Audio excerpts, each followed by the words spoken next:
ઘણી રાખવાની વાત બાપુને લેવી હતી પૂરમ ત્યાં સુધી રાખી હતી પછી હવે પાછો લઈ જઈએ બરાબર.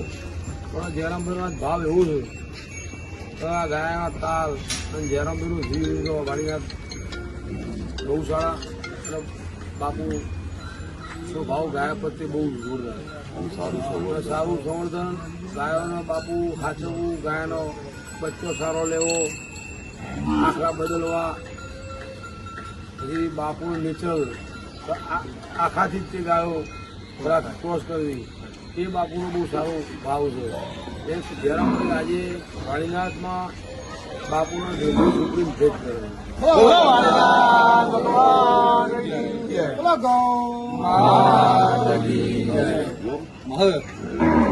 આજે 11 એપ્રિલ તારીખ ના રોજ અહીંયા જે ઢેલિયો આખલો મેં અહીંયા ગાયના સંવર્ધન માટે 3 વર્ષ માટે મૂક્યો હતો એ આજે વાણીનાથ મંદિરની જે ગૌશાળા રહી એમાં જયરામભાઈ સેઠાભાઈ હલતેજ તરફથી સુપ્રીમ ભેટ કરું છું.